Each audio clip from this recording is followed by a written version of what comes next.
তা বলবেন তাই হবে মহারাজ। তোমার উপযুক্ত হয়েছে, তাকে লেখাপড়া করার বিশেষ প্রয়োজন। মন্ত্রী মহাশয়, আমি বিজয়ী নগরের ভাগ্যবিদ অর্থাৎ এই মুহূর্তে আপনাকে আমি আদেশ করলাম, আগামীকাল 10 ঘটিকার সময় আমার একমাত্র পুত্র যুবরাজ প্রেম কুমারকে আপনি স্কুলে ভর্তি করে তাই হবে মহারাজ। যুবরাজ আপনি যখন আদেশ করেছেন আগামীকাল যুবরাজ প্রেম কুমারকে নিয়ে স্কুলে ভর্তি করাবো। মন্ত্রী মহাশয়, আপনার কথা শুনে আমি খুবই খুশি হয়েছি। যুবরাজ প্রেম কুমার যেমন আমার সন্তান, ঠিক আপনার সন্তান। তাই তো আমি চাই আমার সন্তানকে লেখাপড়া শিক্ষা দিয়ে আপনি আদর্শ মানুষ করে গড়ে তুলবেন। তাই হবে মহারাজ।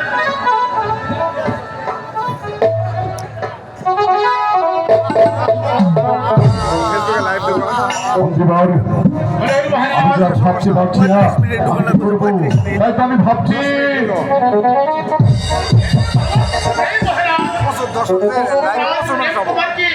স্কুলে ভর্তি করে জানি মন্ত্রী মহাশয় রাস্তা করা আছে।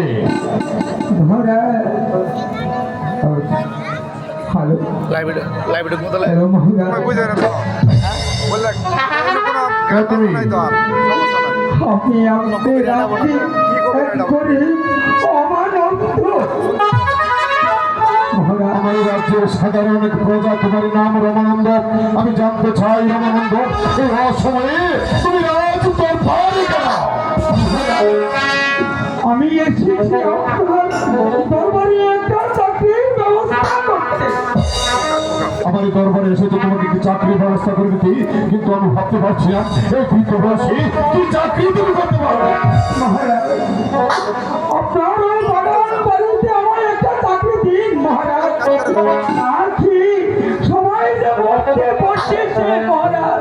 বুঝতে পেরেছি, এই বৃদ্ধ বয়সে হয়তো তুমি ভারী কাজ করতে পারবে না, বাগান বাড়িতে কাজ করতে পারবে। যাও রমানন্দ, আগামীকাল থেকেই তুমি আমার বাগান বাড়িতে কাজ করবে। আমি তাই যাচ্ছি মহারাজ। আমি শুনেছি আপনি নাকি এই গরিবের অন্নদাতা। তাই আমি এই রাস্তায় যাবো আর বলবো আমাদের মহারাজ মানুষ নয়, আমাদের মহারাজ মানুষ নয়। গরিবের অন্নদাতা, গরিবের অন্নদাতা। মন্ত্রী মহাশয়, আপনি বলেছিলেন আমার রাজ্যের এই প্রান্ত থেকে অপর প্রান্ত পর্যন্ত জীর্ণ খুঁটি